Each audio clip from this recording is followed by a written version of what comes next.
Great. Welcome, everybody. Good morning, good afternoon, good evening, depending on where you are joining us. I'm extremely happy to have you all at our lecture today. My name is Yevhen. I'm a DPhil student in history at the University of Oxford, and it's my great pleasure to moderate today's lecture, The Holodomor, Moscow's Menacing of Ukraine in Historical Context, by Dr. Kristina Hook. This year marks the 19th anniversary of the Holodomor, a Soviet artificially induced famine which claimed the lives of approximately 4.5 million people who lived in the Ukrainian Socialist Soviet Republic between 1932 and 1933. And its history and legacy have been widely debated and reflected in the Ukrainian society and diaspora, making it as one of the cornerstones of the collective memory in the country. And together with my colleagues at the Oxford University Ukrainian Society and Central European University Ukrainian Association, whom I have a great pleasure to see among us today joining from Vienna, we decided that this would be a perfect moment to reflect on modern place Holodomor has in scholarship and Ukrainian history, as well as parallels with the atrocities of the Russia's war in Ukraine. And while we are speaking, of course, the war is still going on, and our Ukrainian society here in Oxford initiated a fundraiser to buy an ambulance to Ukrainian paramedics who are working closer to frontline. So it's our first big fundraising project this year. And it would be we would be extremely grateful if you could help us sharing and donating via QR codes, which if you're present in the here in the room, or link we will send in the chat. The amount of that we are fundraising is not astonishingly big, so we are hoping that with your help we can handle it together.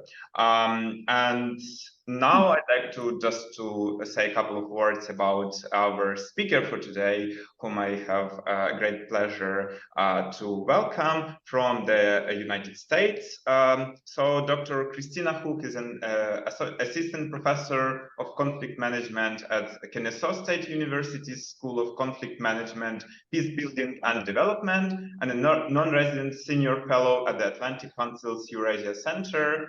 Based on her fieldwork in Ukraine since 2015, her doctoral dissertation on the Holodomor received the Kellogg Institute for International Studies Award for Distinguished Dissertation on Democracy and Human Development recently. And she's also the principal author of the Russian Federation's Escalating Commission on, of Genocide in Ukraine, a legal analysis published in July this year by New Lines Institute.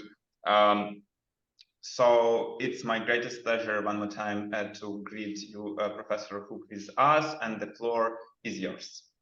We will start with 50 minutes of around 50 minutes presentation, and then we will open the floor to everybody else to join us in discussion afterwards. Thank you so much for that introduction and for the invitation. I mean, I've been looking forward to this time. On one practical note, I am traveling. I have a little bit of internet issues. So if you lose me, don't worry, I'll come back.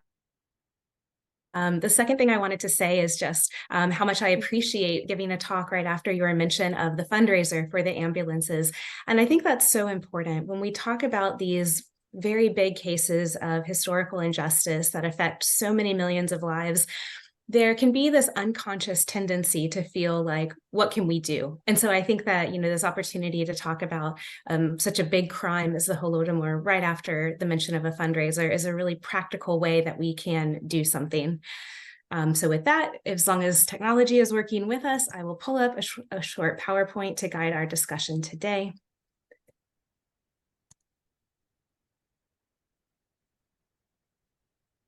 All right, can you see this PowerPoint?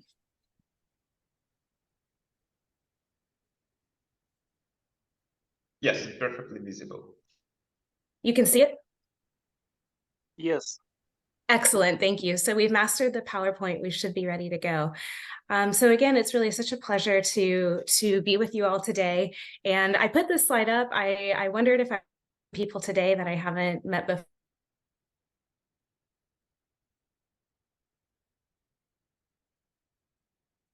I have two different types. Are we good? Technology is good. So I have two different types and that shapes how I approach the case of the Holodomor. So first, I'm trained as a comparative genocide scholar, and that point will come out in my presentation really clearly. We're going to talk a little bit about the nitty-gritty of how do you study something like a genocide, but also I am also trained as an anthropologist. And so when I began working in Ukraine in 2015, I was really curious about four different groups of professionals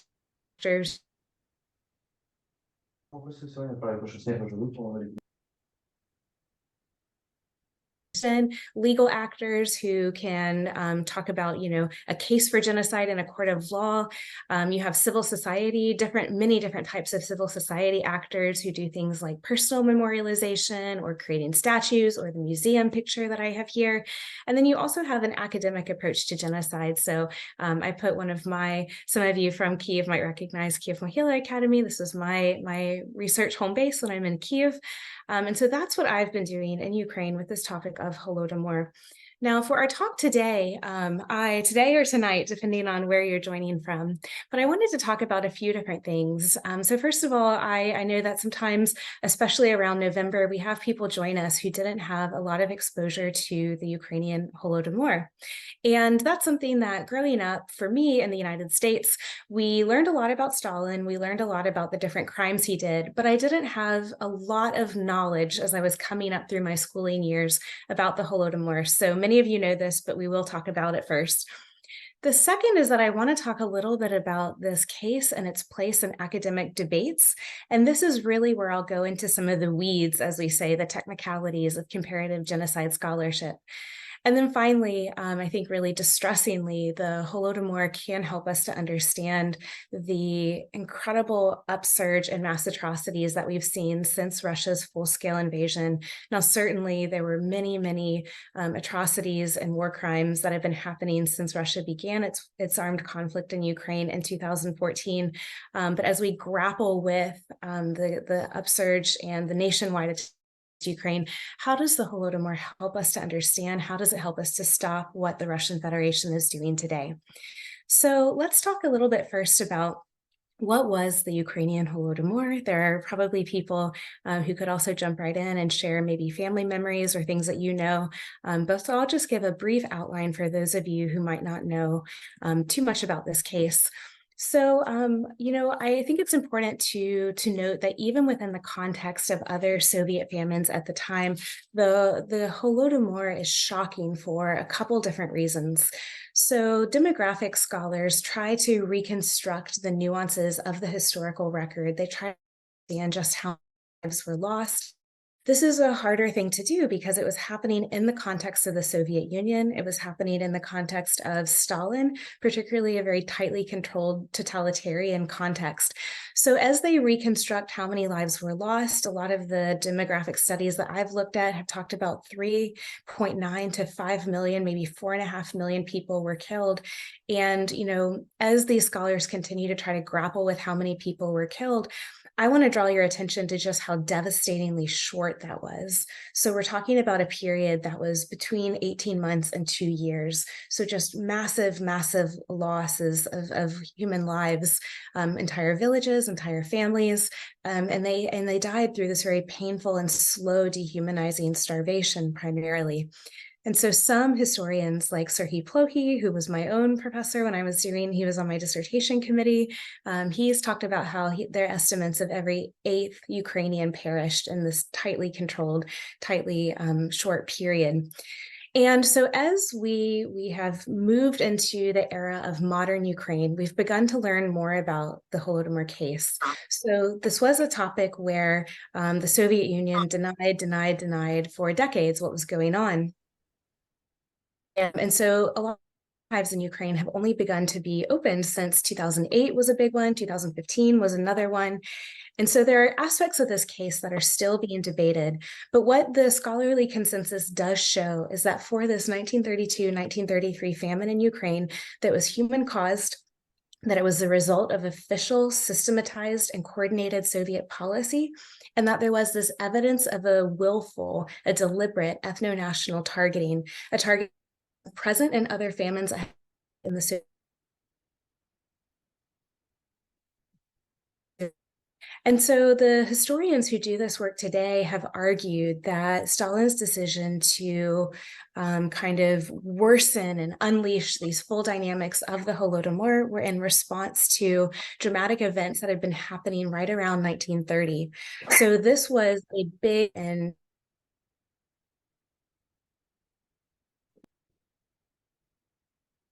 to collectivization, where Soviet authorities would come in, would try to take away people's privately owned property and tell them that they had to work in collective farms.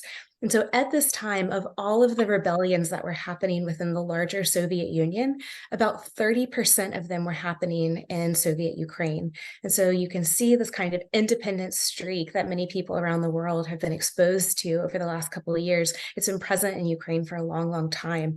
Other historians like Timothy Snyder would also point out that Ukrainians became the largest group of political prisoners also within the Soviet Union. So there are these ways that you can see this kind of resistance, rebellion in the Soviet record.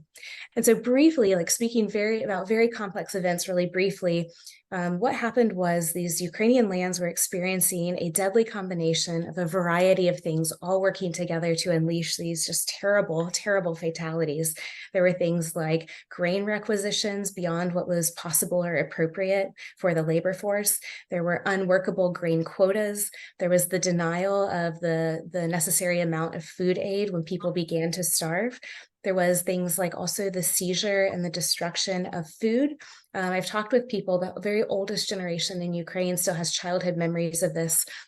And they remember stories, for example, of one person who remembers his mother managing to hide some grain in the doorframe of their home because soldiers would bring their spikes. They would poke it into the walls, but she managed to hide area where their spike wouldn't go through. And so they were taking the food, they were also taking the seeds, and that's going to be something I bring up again. So it wasn't just about making people starve that year, it was also destroying that future ability to have a harvest. They were destroying their agricultural equipment. And then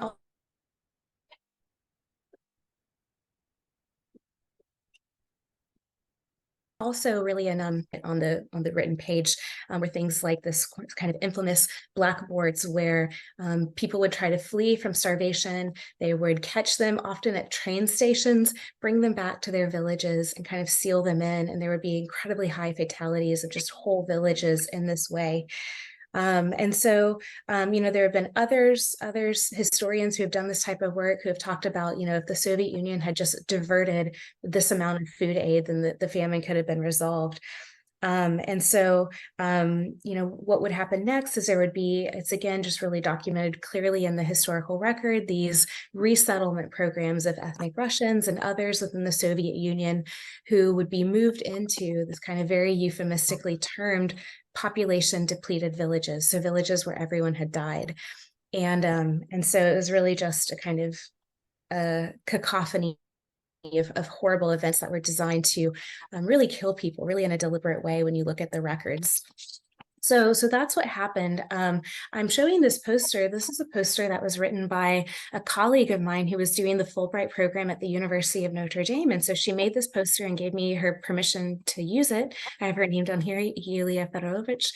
And so what she was trying to show is some of these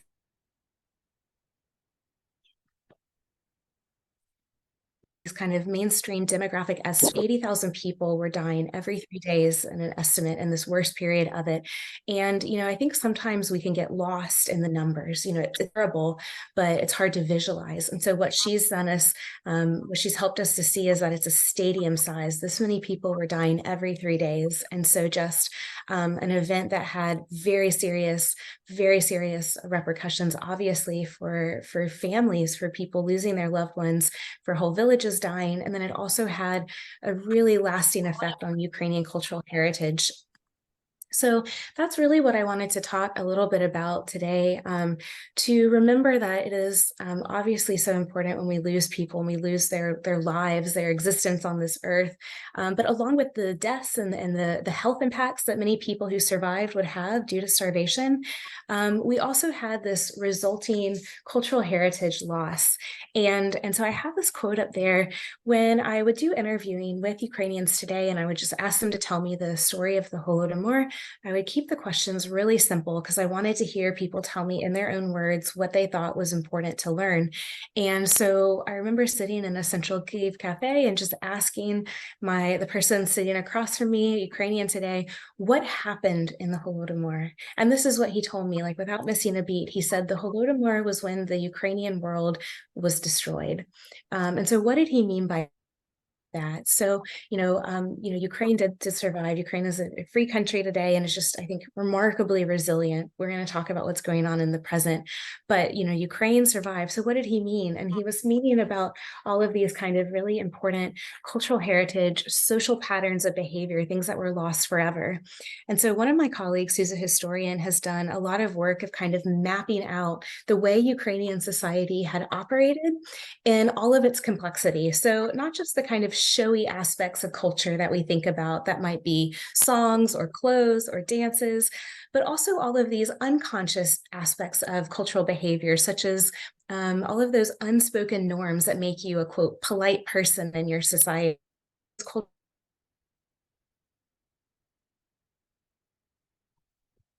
In terms of pattern of migration, family structures, religious practices, rituals of courtship, marriages, names, naming practices, in terms of status, in terms of ranking, in terms of attitudes towards power, authority, political participation,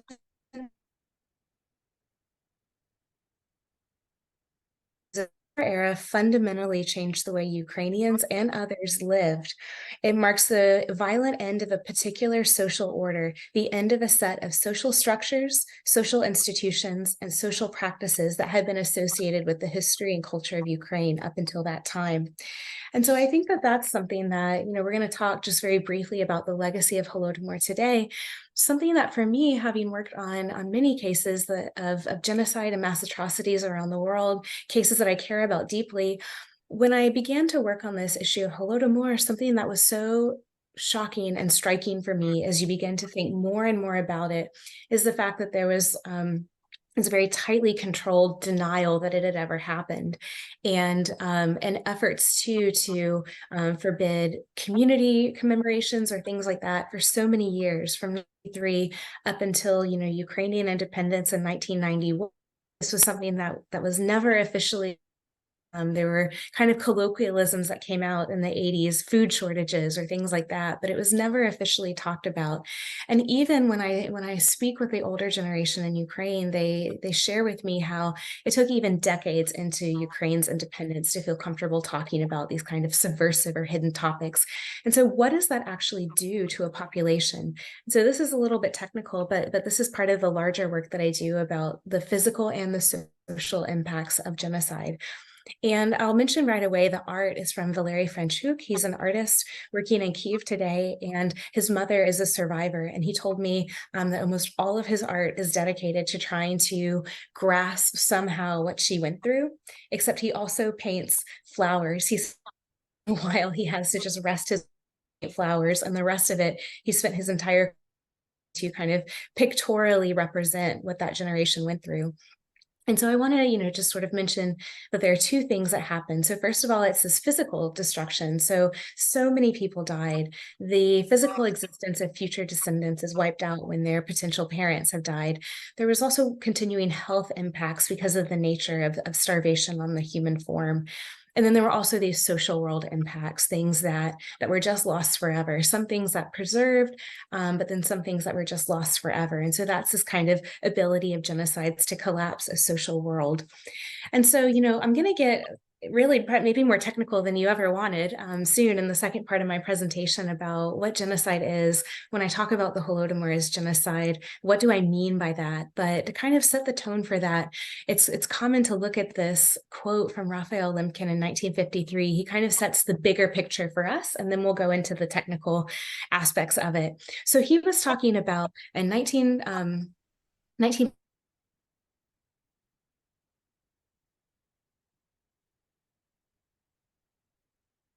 its longest and broadest experiment in Russification, the destruction of the Ukrainian nation. And so he was talking in the context of the speech, I pulled some quotes out, but he was specifically talking about Holodomor. And then he said, as long as Ukraine retains its national unity, as long as its people continue to think of themselves as Ukrainians and seek independence, so long Ukraine poses a serious threat to the very heart of Sovietism. It is no wonder that the communist leaders attach the greatest importance to the Russification independent-minded member of their, quote, Union of Republics, and have determined to remake it to fit their pattern of one Russian nation. For the Ukrainian is not and has never been a Russian. His culture, his temperament, his language, his religion, all are different. And so today, we're in this era of Ukraine having transformed into a political nation, but I think we also continue to see these very stark differences in the choices as a broader society that Ukraine has made. So, I'm just about to transition into what will be the most technical part of my presentation. To this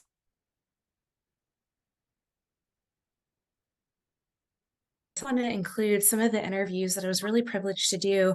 And some of you might know Ihor Kozlovsky, who is a really renowned and brilliant thinker, a scholar, who we lost this year to a heart attack. And his story is really a dramatic one, as you might know that he's from Donetsk region, and he was captured by Russian proxy forces and held for almost 2 years, where he was tortured badly. And was recounting these experiences with me in 2019, just about a year after he was released in a prisoner exchange. And he was talking about this idea of being in captivity, of Ukrainian identity during that period of time in his life. And, he was telling me about this period of even being tortured. And he was saying that, of course, they didn't know any history of the Holodomor, even this part of Ukraine had experienced it. But the people holding him captive, these Russian proxy forces, of course, they didn't know that they didn't even have technical knowledge of who Lenin was. That one person had told him Lenin was a poet, another one said Lenin was a military commander. And so he said, of course, it's not really about history, but he said, why do we as modern Ukrainians need to know our history? And this is what he told me. So he spent some time kind of talking about what dignity meant to him, because for him, and history were tied together. So he talked about this. This is how he defined dignity in Ukrainian census. He said, it's the rising of your personality. It is the understanding of your worthiness and your mission in the world. And this is the process of returning to our national memory. He said, understanding the Holodomor is the key to building our truly independent state, free of aggression and dictatorship of other peoples and states. And so I'll just keep moving through my talk today, but there were many people like him telling me for a long, long time about how this felt important for them to reckon with this history that the Soviet Union had tried to suppress, that had felt so subversive even for the first decade and a half in independent Ukraine, and to with what had happened and to come to terms with that. So this is the part where I'll have to ask you to hold on and hang with me for some technical speak. And I thought about it. I said, should I talk a little bit technical today about what I mean as a comparative genocide scholar? And I think it's worth it. I'll ask for your patience here and I'll tell you why. I think it's worth going into the details of how we as genocide scholars assess a complex human phenomenon like this. So genocide is extreme. It's sometimes so extreme that we struggle to grasp it in our mind. It sounds like, how could this happen? How can we possibly connect with it or understand? It's such an antisocial thing to do, because genocide is not even just committing crimes against individuals or crimes against even, heaven forbid, a family, but genocide is a crime against an entire group. And it's a crime that's not even trying just to repress them. It's a crime that seeks to destroy a people group. And I decided, really that I wanted to spend some of our time today talking about the technicalities of how scholars like me have spent about 15 years grappling with this social behavior that we call genocide. And I want you to sort of hear from me that when I talk about the Holodomor as a genocide, I really don't mean that as a political language or even just language of condemnation, because I think all war crimes are terrible. When I talk about the Holodomor as a genocide or Russia's ongoing war against Ukraine as a genocide, I mean really technical things that are important for us to try and understand what is happening so we can acknowledge it properly in the case of Holodomor or stop it today as is currently going on. So, here we go with the technical part. Just really briefly, before I get into scholarship,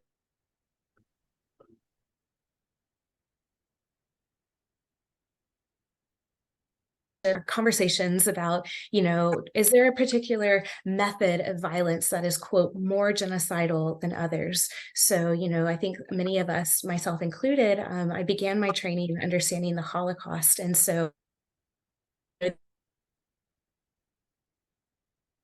the gas chambers and the absolute horror of more than 6 million European Jewish people and others.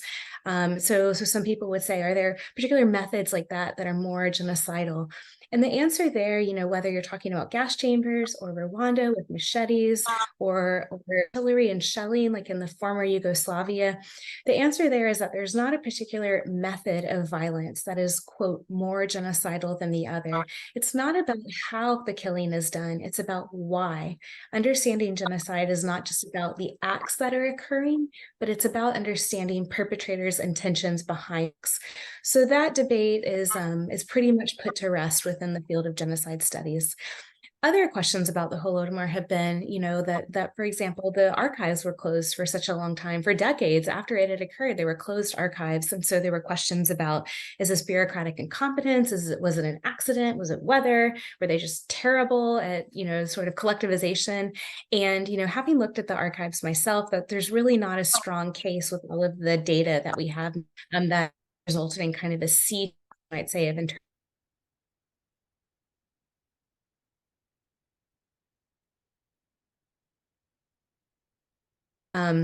what we call in genocide studies, functionalism versus intentionalism. And so there's sometimes this idea of, does a genocide perpetrator, any perpetrator out there, do they have to decide from day one of their violence, like, I am going to do a genocide? Or is it kind of this complex human behavior where, let's say, bad things begin to happen to a group of people that the perpetrators really dislike, and the perpetrators begin to get this idea of, we could make it worse. This could be our moment. And so that is both of those. And just with, I put this term of cascading radicalization, this is a concept from my fellow genocide scholar, Ernesto Verdea, who talks about that is often how human behavior acts more. So one thing leads to the next. And so we often see genocides kind of unfold more as a series of decisions where perpetrators become emboldened, they see an opportunity where they can really sort of annihilate and crush the victims, and they go for it. And so, when you talk about the Holodomor, there's this, I've heard older ideas of it saying, well, if Stalin just worsened a famine that could have occurred anyway, would that really be genocide? And that is to say that would be very much in keeping with the way that we just approach other cases of genocide around the world. That's often what we see with human behavior. And then finally, the biggest question is intentionality. So maybe the UN genocide definition. It makes the field of genocide research a little bit unusual in that we had a legal concept first at the United Nations, the Convention on the Prevention and the Punishment of Genocide, and developed scholarship and even policymaking around it. But the key thing there is there are kind of prohibited acts legally that constitute genocide, but then it's not just about the acts that occur, it's about this intention to destroy in whole or in part. And that's where it began to get really, really complicated for genocide scholars. So this is where a lot of my career has been in. So the concept of genocide is backed by an international law definition. I often say that the UN genocide definition, it's very easy to critique. It was certainly a political process. There were different delegations, including the Soviet Union, that were trying to narrow the confines or have it interpreted in certain ways so they could get off the hook for crimes they'd committed. But it is a little bit of a miracle because the current count is that 153 countries have ratified or acceded the UN Genocide Convention. And that means something. So it's not just a UN resolution, which, we see more often, but ratified or acceded means that countries have put that legal language into their own domestic court processes, and they've bound themselves to it. So it's still a little bit of a miracle. But as a scholar, it created lots of problems because you're working with a legal definition that was a political product. And so how, as scholars, we're just sort of kind of pursuing that deeper truth of human behavior. How do you approach it? And the way that a lot of my fellow scholars have approached it is kind of coming up with different academic definitions, adapting this definition, keeping it close to the language you'd be familiar with, but trying to kind of tweak it and adapt it so that scholars around the world could study it with this idea that we have to study it to stop it. And so this resulted in a lot of kind of different definitions of genocide. Around 15 years ago, genocide scholars began to do what we call in the social scientific world meta reviews, where they would read every book written on genocide published in 1 year and then say, wait, even us experts are all using slightly different definitions of genocide in our academic work. So are we actually body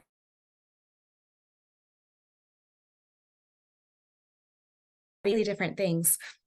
And then now today, you'll probably also be familiar with some of the terms I put below. I call them neologisms. They're new words that were created, things like ethnic cleansing, cultural genocide, femicide, gender-based violence, and all of these. And so it kind of began to get really complicated for genocide.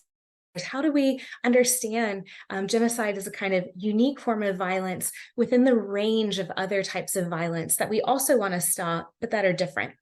And so, these were two big debates in genocide studies that have kind of shaped my career in really profound ways. And so group one said, let's give up on the kind of patterns of violence. Like, let's just look at cases around the world where maybe 10,000 or more people were killed in this amount of time, 50,000 or more people were killed in this amount of time, with the idea that if we can just look at large-scale violence, genocide, it might not be genocide, but we can just kind of run quantitative analysis and we can.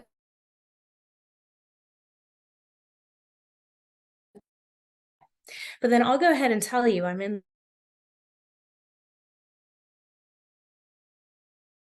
school of thought, and it was saying that, they're terrible, and we really want to stop all of them.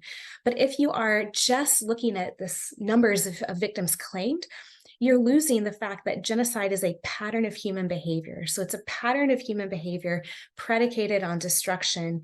And if you lose that analytic clarity about what genocide perpetrators actually want to do, you're not going to be as effective at stopping them. You're going to not be able to diagnose in precise detail what's actually going on. And so people like me have spent a lot of time saying, how many people are killed, whether it's, Holodomor, where we had millions of people killed really quickly, or even if it was, let's say, a small genocide that targets, that's going to be a distinct perpetrator logic that you're going to lose. So this is the second technical thing I'll say, is that, this was also this idea that, okay, so we need to look at the patterns of genocidal violence, but also you can't really separate genocides out from these larger contexts of violence. So perpetrators, as I said, might not start out on day one with the idea that I'm going to start a genocide, but their behavior might evolve in that way. So you needed to be able to map out genocidal patterns of behavior in a dynamic way. And this is where, the field has spent like decades and decades in the field of genocide studies, getting better, getting smarter, asking questions about what we agree on. And so we do kind of agree on two different areas. So the first is that what is a genocide about? It's about destroying people. It's not just about repressing them or harming them. It's not about injuring them. It's not even about enslaving them. Those are all terrible things to do to people. They should also be punished, but that's different. Genocide is about destroying them. And the second thing is that genocide is not just about only going after a certain small group of the population. So, I often use teenage boys as the example here, because globally around the world in many different types of wars, conflicts, or terrorism, you'll see teenage boys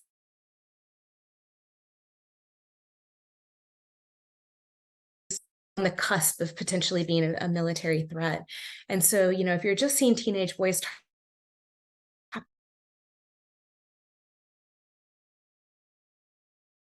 call it in technical terms, unqualified group selection. And so because of that, this is one of the frameworks that I put up. I won't keep it up long, but this is how you go into the weeds with genocidal logic. You say, are they doing genocide? Are they going after an entire group? Are they going for destruction? And what would that look like as opposed to different types of violence?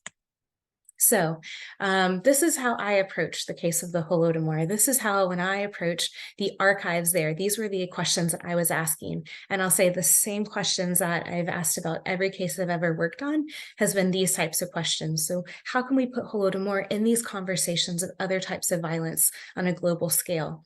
And so this is building the conceptual framework that I showed. And you translate it. You translate theory into methodology. And so you come up with what we call proxy variables. Now,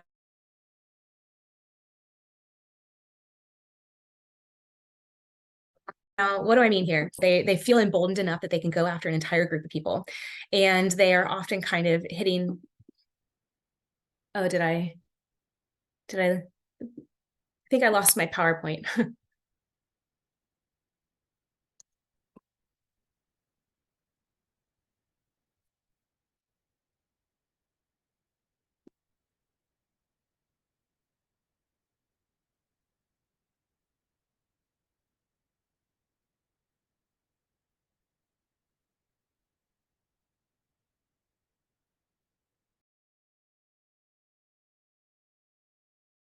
You may stop sharing for a moment and then reshare maybe if it works better, because I guess now it may be that if you open the PowerPoint, it will require somehow. So it's better to stop sharing and then reshare the screen. You're muted, sorry. Yeah. It says that I'm viewing someone else's PowerPoint. Yes, sorry, that's yeah. How about this? Are we back? Yes, sorry. Yes. Great. Can you guys see my PowerPoint? Yes. Excellent. All right. So we are prepared for all technical eventualities, I guess. All right, so everyone can see we're good to go? Okay, where was I? Genocidal perpetrators as authoritarian. So when a perpetrator is that emboldened that they're ready to commit genocide, that they really think that they can feasibly go after a group for destruction, they are achieving the kind of heightened state of their authoritarianism. They have consolidated power. They often have a lot of resources to do this. And so what that type of logic is not often going to do is to bother to expose themselves to their subordinates.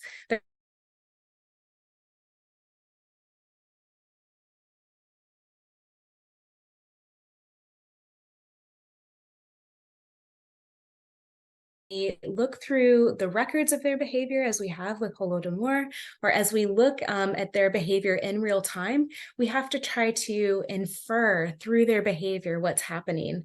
And so here's how we do it. We use what we call proxy variables. And for my fellow social scientists on the call, you know this is a normal thing to do. We try to proxy indicate what their behavior means. And so here's a couple. With genocide, we look really closely at how perpetrators talk about the future. So perpetrators are going to talk about the future with their victims in a variety of just vile ways, but they'll mean different things. So if a perpetrator is talking about, a future with the victims as their slaves, that's terrible, that's awful, but it's probably not genocide. A genocide, they'll talk about a future with no, insert targeted victim group here. They'll talk about them no longer existing. They'll say, like, once we've wiped them off the face of the earth, or they will no longer be this or that. You're also going to see, for example, in genocidal behavior, a lot more coordination and systemization of behavior. Genocide is a challenging thing to do. That's why it's such an extreme human behavior. If you want to commit a terrorist act against a group of people, it's much easier to just do a single event. I often use the example to throw a bomb in a crowded place and to run away. You can do that one time, you can run away, you you can terrorize those poor people.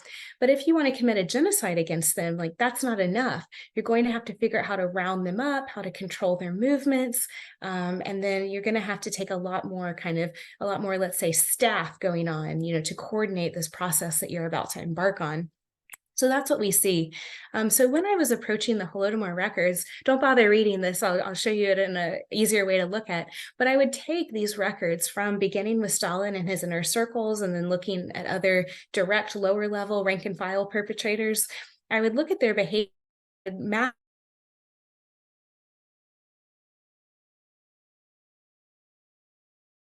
take this type of genocide theory that we use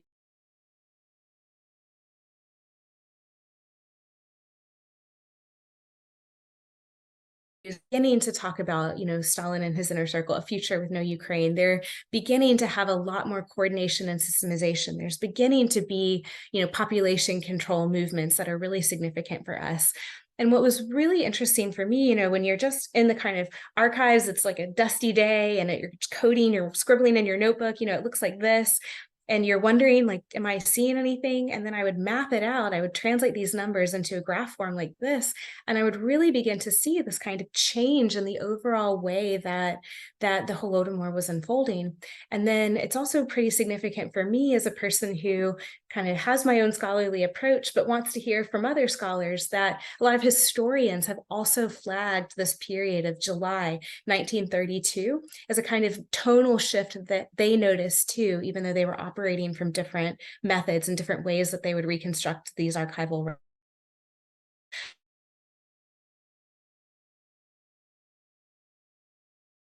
To say that the entire case is a genocide, we can really see this kind of dramatic shift in this overlap of perpetrator motives and perpetrator actions right around this time.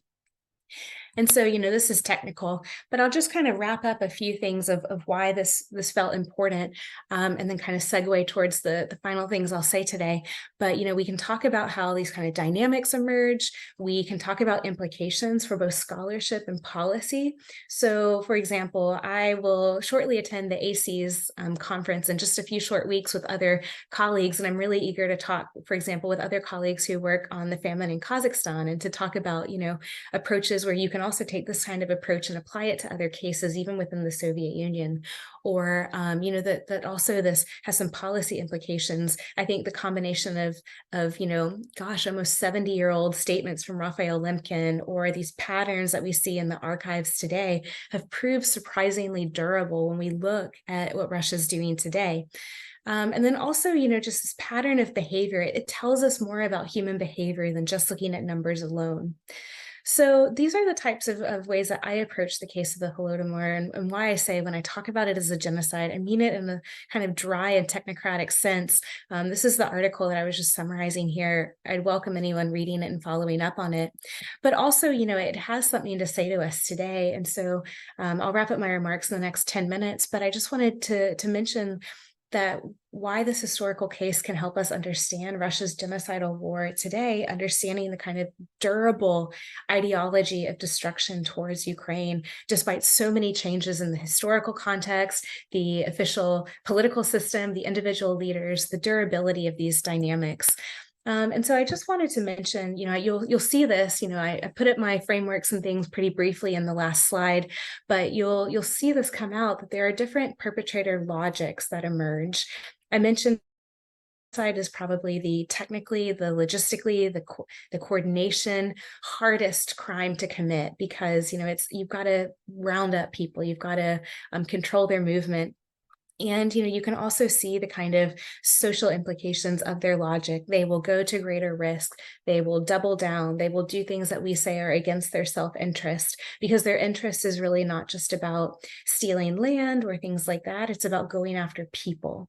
If you think about it from a perpetrator logic, it's more convenient for them to, let's say, drive people off their land and steal their goods and take all of their things. But if you begin to see population control movements, which we saw first in the Holodomor and that we've also seen today with the targeting of, let's say, evacuations in Ukraine today, you see that it's about people. And so I put up this picture. This is the Victory Cinema in Bakhmut, and it's a picture before and after. And, you can really, when I stared at it, it really shocked me because it's rare to have kind of such a visual representation of what genocide looks like before and after.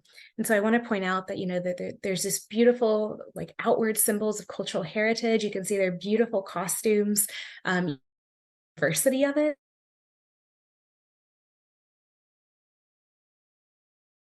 Variation.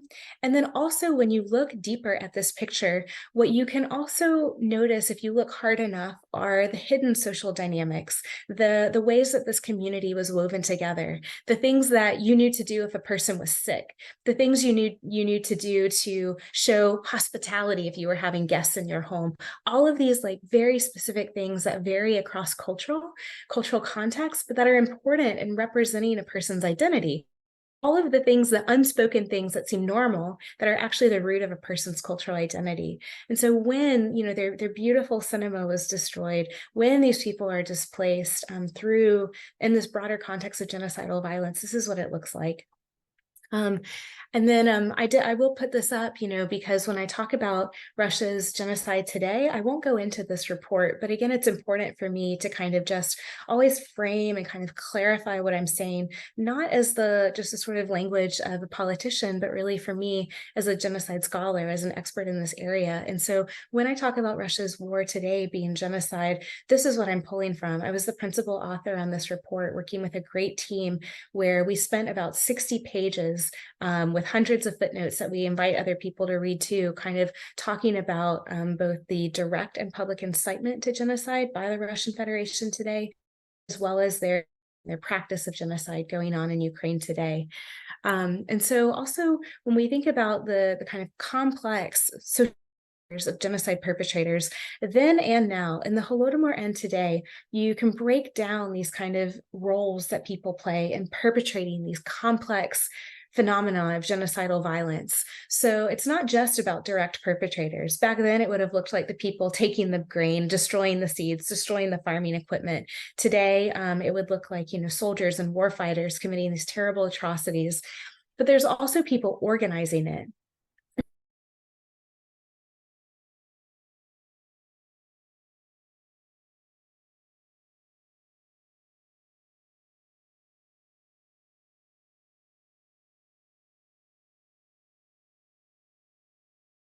Forced passportization, so those consular officers, the people driving cars that are participating in the forcible deportation of Ukrainian children and adults. You have the people who are working to set up occupational authority bureaucratic structures. And so it's this complex form of totalizing violence that takes a lot of people doing a lot of things to keep it moving forward.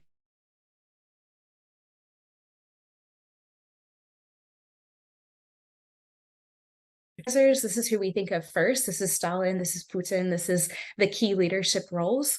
And then you also have enablers. Enablers are people who participate in the dehumanization of people around them. So today, it's fairly obvious. It's the people we flag for direct and public incitement to genocide. It's the propagandists or the people in Russia's sort of political Orthodox church establishment who are dehumanizing Ukrainians.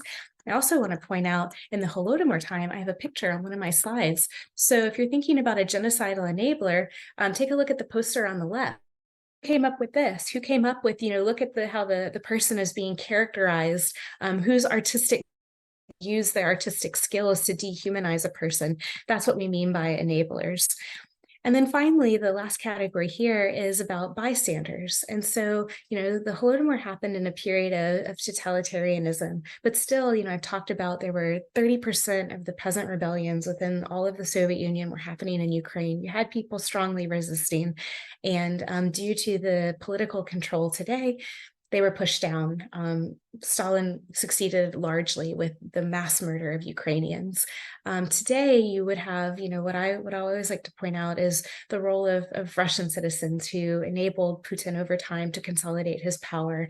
That I think is the hardest truth about genocide, is that it's not just, in all the cases we look at, it's not just this kind of sudden emergence of a mass murderer, but it's often this type of ability where enough people just stay silent that those murder mindsets are able to take and consolidate.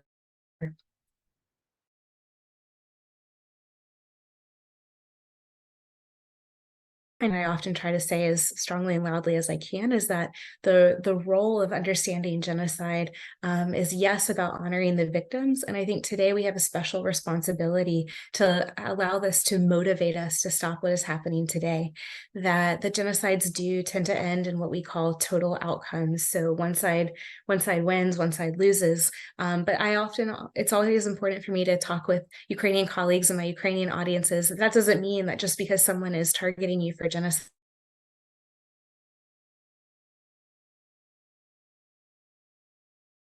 the military forces aligned with the victim groups won, or cases of, the most famous case, the Holocaust, where it was eventually far too late, but eventually stopped with the role of outside interveners. That is also ways that these complex phenomenons can be stopped. So with that, I'll just put up my email, or I'm on Twitter occasionally. Sometimes I try to stay there too, and I'd invite your follow-up questions or later through email.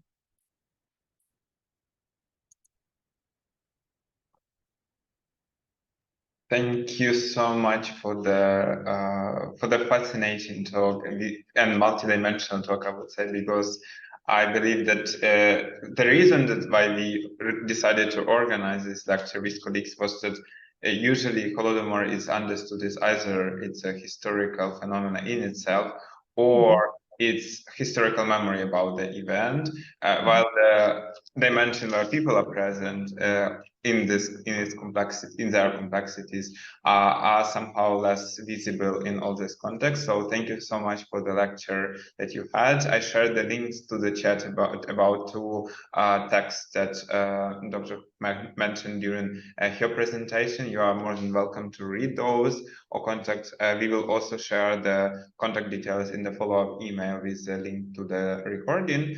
Now I have a couple of questions and to our presenter for today, but I would love to open the floor to everybody who like to ask questions first. And I saw Vladislav, if I'm not wrong, you had the hand somewhere in the meantime. So I'm hand. One question. How do you feel about the figure that in sometimes said in Ukrainian and said in the diaspora, 7-10 million Ukrainian died in Holodomor? Would you like me to take questions one at a time, Evan? Yeah. One question. Sure. I guess you can answer this, and I would encourage just everybody else to look for other questions. And there is also one question in the chat by Holodomor Research Center, as far as I can understand from the abbreviation, whether will you be publishing the full interview with with Dr. Kozlovsky, who passed away, or others you interviewed during your fieldwork. And yes, I guess, and maybe you would also like to mention a couple of words about your upcoming book as piece. Thank you.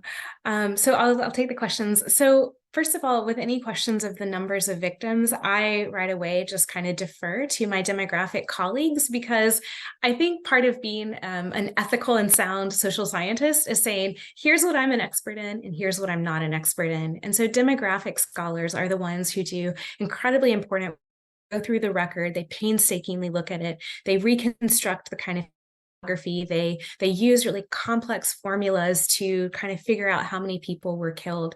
And I mean, the question of victims has been such an important question in Holodomor, because it was different than, let's say, other cases that I've worked at, which have been, for example, the Holocaust, where we had access to what had happened much sooner than the Holodomor, which was decades of kind of trying to cover this up, or Rwanda, where again, there was more access. So the demographic works that I read say about 4.5 million to 5 million. That seems to be where it seems to me consensus is, but I really refer to demographic scholars because they're best placed with their skills and expertise to answer those questions. So I just quote them in my work. I think that's important too. Sometimes there's this question often about genocide, which I understand it's a good question, but it's this, does a certain number of people killed make it a genocide? And that's not what we see at all. It's about this pattern of behavior, this intent to destroy. And so, as I said, that could be millions of people, or even it could be a genocide of, let's say, a couple hundred people if it was a small, isolated indigenous group that was targeted. So the question of numbers of victims does not really interact with my work all of that much, as important as all of those lives were, of course. About the you quote, I am, that's going to be an interview that I'll publish in my book. I hope to have news on that, on dates and time. Дякую. Interviews that I've done since 2015 to today on the importance of Holodomor, on people's family memories, and on its legacy in modern Ukraine over kind of 3 different eras, what the story of the Holodomor was telling us about Ukrainian identity today, Ukrainian transformations into the political nation, Ukrainian relations with Moscow back then, and of course today.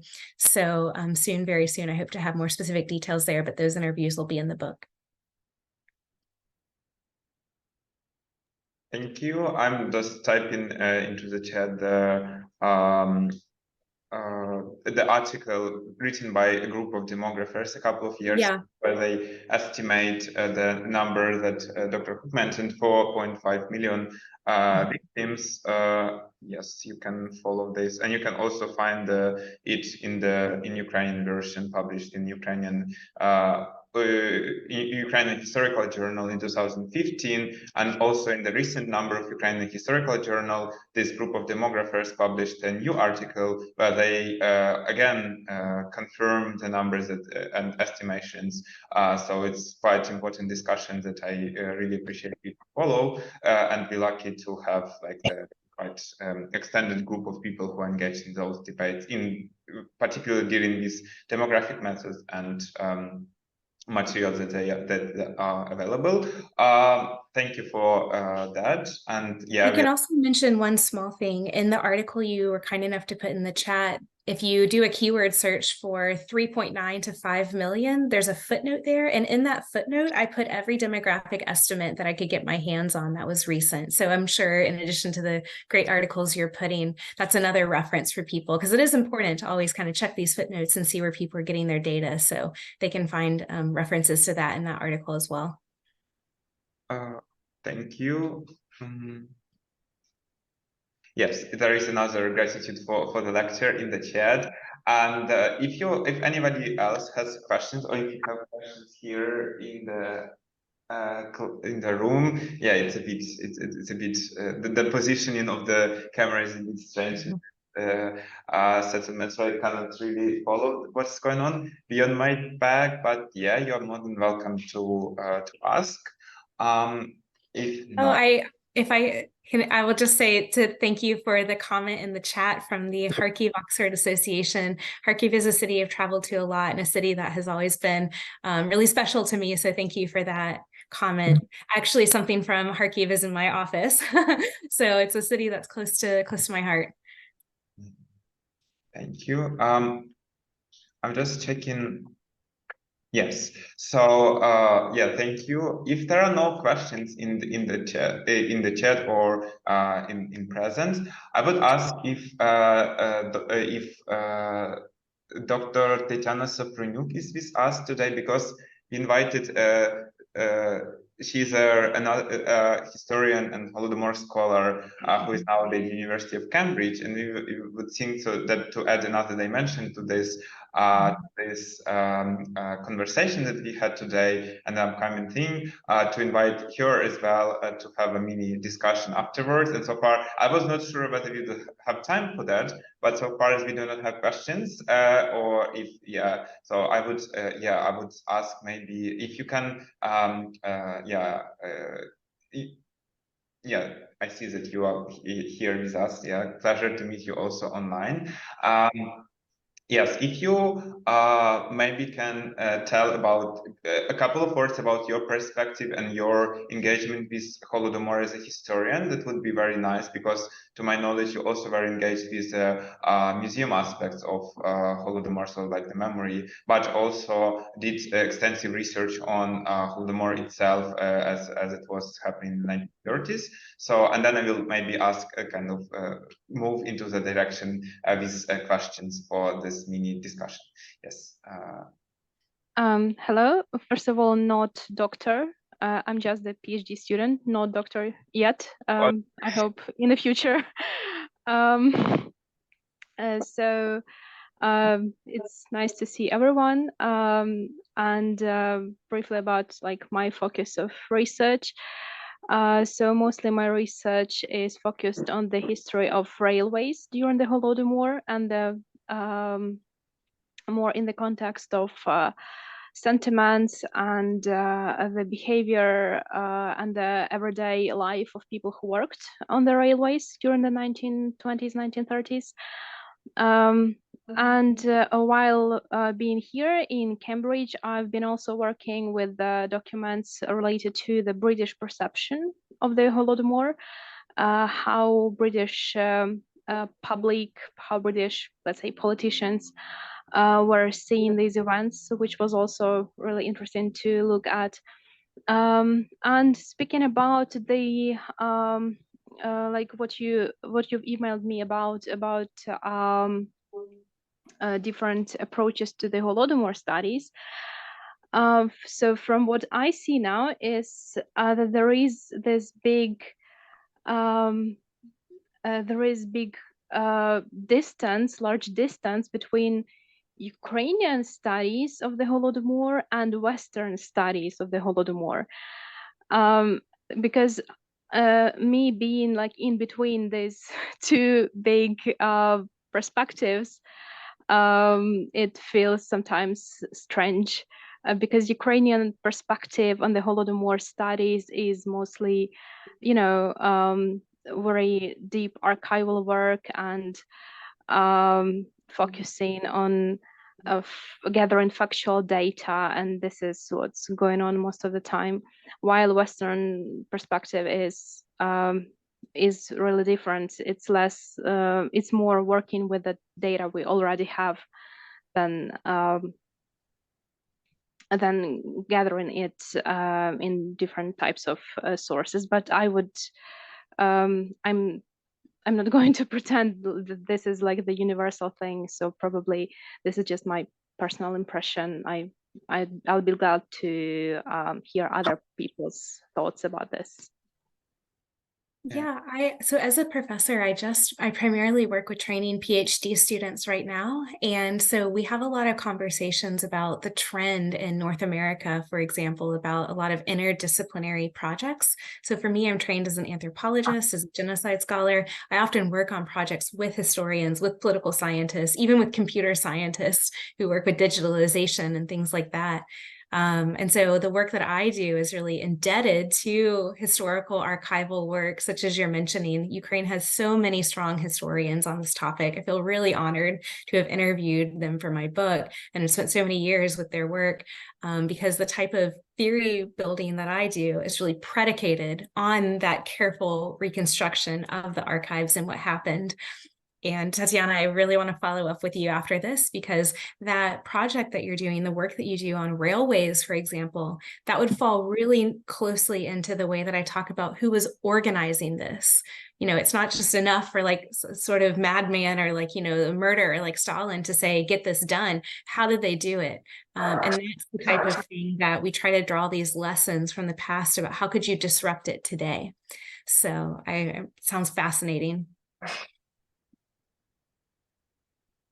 Yeah, great. That's great to hear. We also have new research dimensions emerging during this talk for today. And just to follow up on both our speakers, I remember this quote from Henrik Kasyanov's book on memory about Holodomor, and he mentioned back in like 10 years ago, if I'm not wrong, about around 17,000 titles written about Holodomor yet. And obviously dealing with this aspects that are ranging from very, very local to the broad dimension of Holodomor within other similar phenomena occurring in the world. So, and if I may follow up on what you just mentioned, then this question about maybe linking us to concluding this discussion and looking to the 19th anniversary. So what would you see, what kind of potential or research directions would you see that are still needed to be addressed in terms of Holodomor, looking at the vast material that is already present there, looking at the archives that are still open and haven't been assessed yet, but still kind of when we live in the circumstances when Holodomor is one of the most research topic, if not the most research topic within the field, which we can call as Ukrainian studies. So do you see any maybe dimension where it may move further in terms of what it may say to others, to other fields? Like maybe for Tatiana it would be a question rather in a way that you are going through the research now and you are facing these things, and to our presenter for today, to Dr. Hook, it may be more the question of looking back at what you've done and what you see that maybe is needed to be done now. So yes. Tatiana, would you like to go first? I have just maybe a brief idea. To my mind, the most important thing researchers have to focus on, not have to focus on, but can focus on, is a human dimension of these events, and it also in terms of like oral history, because for many years oral history was one of the most important fields in the Holodomor studies.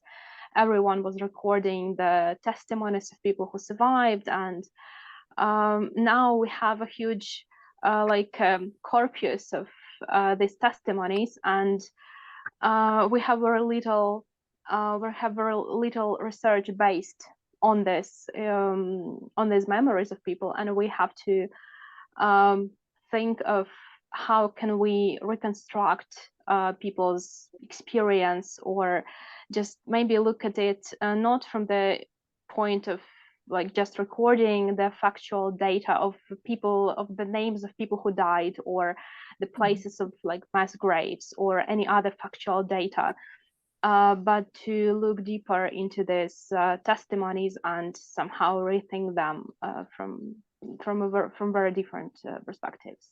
Mm-hmm. Yeah, I also, it's interesting because within Ukrainian studies, it's so well studied, which is kind of a miracle, right? Like it's a marvel because it was a closed topic for so long. On the other hand, what I'm eager for as a person who has my PhD in anthropology and in peace and conflict studies, I am really eager for my home disciplines to engage more with the topic in a kind of global academic scale. So, for example, Adam Jones is a colleague of mine who writes a lot of the genocide studies textbooks for our field. We use it a lot with our students when we're teaching global genocide studies. For a while, he had mention of Stalin in it, but I think this is the 4th or 5th volume, and he's been to Ukraine. I've interacted with him there. He had it for a while, but his knowledge of it was growing. What he could include in the textbook was growing and growing. And then now I'm plugging his latest edition of his textbook. Actually has the picture of the Holodomor Museum. Every time he issues a new edition of the textbook, he chose one of his pictures from Ukraine for the latest version of his textbook. But I think also looking at that textbook, it shows the kind of development of knowledge within comparative global genocide studies is still relatively underdeveloped. It's also kind of tricky because, with genocide studies, we look at both genocides and other cases of what we just might call mass atrocities. And so when you even look at a figure like Stalin within genocide studies, engaging all of the many horrible things that he did, we've only talked about one, but a lot of what he did is of interest to people who would call themselves peace and conflict or genocide scholars. So figuring out both the specificity of study of what Stalin and Ukraine and the Holodomor, as well as other things that he did. And then within anthropology, so first of all, in the North American sense, we sort of combine, cultural anthropology, linguistic anthropology, biological anthropology that can work with trauma, for example, what happens when you're traumatized, and archaeology. And that's a little bit different than even how I mention it, because it's a little bit different than how my UK trained colleagues interact with anthropology, which is also different than when I'm in Ukraine with anthropology, where it's a little bit more ethnology or cultural studies.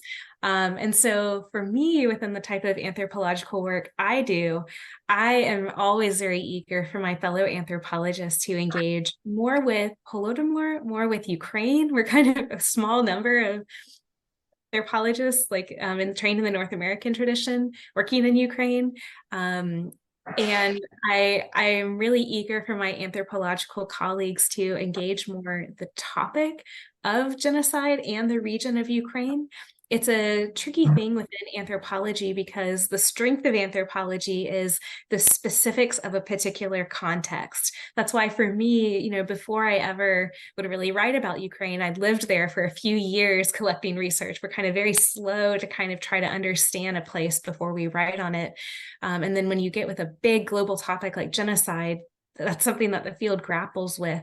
So what I say there is that, genocide is an extreme human behavior. So there might be some ways we can compare it across contexts, but those are the kind of directions of my home fields. And I'm really kind of eager for Ukraine and Holodomor to be brought more integrated into these ways. Yeah, I agree that also a comparative aspect is really important. We need this comparative genocide studies and comparative famine studies. Mm-hmm. So a few years ago, there was a really good book comparing the Holodomor and the Chinese famine, for example, of the Mao times. And I think we need many more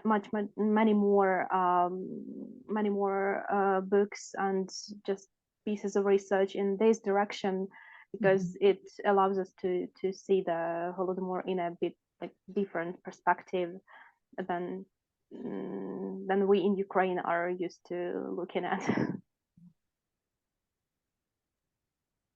Yeah, thank you so much. I guess this is the right moment to thank to both of our presenters for this last part, and especially to Dr. Hook. And I see that while I was telling these words, we have a hand from Polina.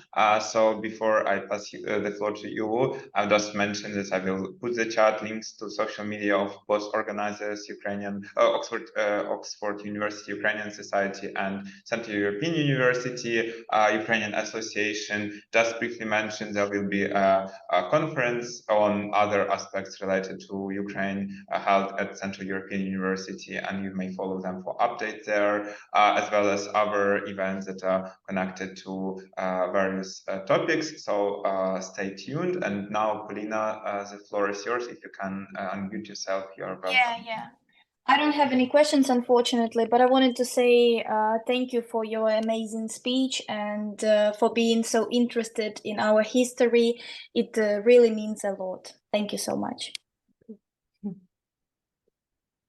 Thank you. That means a lot too. And I'll just remind our group about the fundraiser. I'm going to go look at it because I know that we can, when we deal with these big crimes, it can almost feel like this feeling of what can we do? And so I'm really grateful to have, this fundraiser is a concrete thing of what we can do. And so I really appreciate the invitation to speak with you today and for all of our audience members for joining us. Thank you. I've shared one more time the link to the fundraiser, to the chat. Thank you for being with us, and maybe I'll share another link to updates where you can follow them. Thank you for joining us today. Hopefully you got some insightful and critical notions about how Holodomor as a phenomenon may be studied from various perspectives. But of course, we are still considering it one of the cornerstones of collective memory in Ukraine. And even though it's maybe studied with various things, human aspect of that is very much important. So I would encourage everyone to put a candle on this Saturday at 4 p.m. at your time, just to remember everyone who passed away during those years in 1930s.